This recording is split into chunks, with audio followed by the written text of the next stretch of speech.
আপনারা জানেন আল্লাহ তাআলা চোর চুরি করলে কি করতে বলেছেন? বলে হাত কাটতে বলছেন। কার কথা এটা? আল্লাহ। আস-সারিকু ওয়াস-সারিকাতু ফাকতাউ আইদিয়াহুম। আল্লাহ তাআলা এই শাস্তির নির্দেশ দিয়েছেন কোরআন মধ্যে। কিছু কিছু তথাকথিত প্রগতিবাদী লোক তারা বলে এত নিষ্ঠুর আইন, এত বর্বর আইন, চুরি করলে হাত কেটে দিতে হবে। কিন্তু এই সমস্ত বর্বর লোকেরা আপনি খুব চিন্তা করে দেখেন, যদি আইনটা চালু থাকতো তাহলে একজন দুজন এক্সাম্পলের পানিশমেন্টের মধ্যে পড়তো, আর এই শাস্তিটা দেখে অন্য লোক চুরি করা থেকে এটা আল্লাহ তাআলার উদ্দেশ্য। মানুষের হাত কাটলে কি মারা যায়?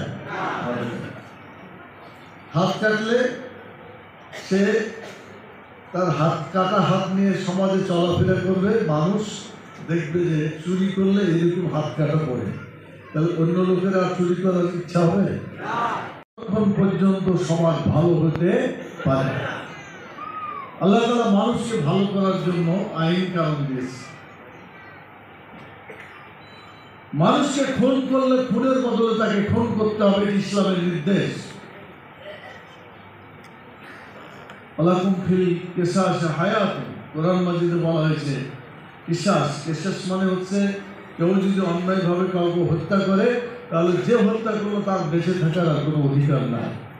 আইন না থাকলে কি হয় সেটা একটু দেখে। হাত কাটলে কিন্তু একটাও মারা যেত না। কি হাত কাটলে মানুষ মরে যায়? মরে না, তার অঙ্গহানি হয়, এটা থেকে মানুষ শিক্ষা গ্রহণ করে। কিন্তু আল্লাহ আইন চালু না থাকার ফলে মানুষ চোরকে ধরে, ধরার পরে গণপিটুনিতে প্রতি মাসে প্রতি বছরে শত শত মানুষ খুন হয়ে যাচ্ছে। এখন আপনারা বলেন হাত কেটে বাঁচা থাকা ভালো না গণপিটুনিতে মাইরা মানুষকে শেষ করা ভালো? কোনটা ভালো? হাত কেটে থাকলে ও তো মরতো না, থাকতো, এবং তার দ্বারা গোটা চোর বন্ধ হয়ে যেত, চোরেরা চুরি করতো না।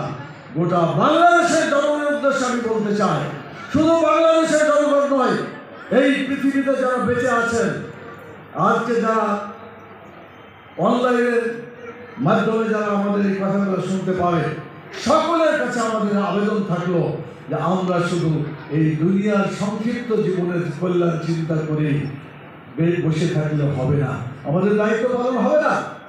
আমরা দুনিয়ারও কল্যাণ চাই, আখিরাতেরও কল্যাণ চাই, এমন দল আমাদের করা উচিত। আমরা সেই দলই করছি, বাংলাদেশ জামাত ইসলামী। দুনিয়ার কল্যাণ চাই, আখিরাতেরও কল্যাণ চাই, সেই কর্মসূচি নিয়ে টেকনাফ থেকে তেঁতুলিয়া পর্যন্ত আমরা কাজ চালিয়ে যাচ্ছি। আমরা বিশ্বাস করি দুনিয়ার কল্যাণ এবং আখিরাতের কল্যাণ যদি করতে পারি আমাদের জীবন সফল হবে। শুধু দুনিয়াতে কিছুদিন দিলেন সেই অনুসারে আমরা এলাকায় গিয়ে আজকে থেকে আমরা শুরু করবো। যেদিন বৃষ্টি হবে, বন্যা হবে, সেদিন অন্তত মোবাইলে আমরা যোগাযোগ করবো।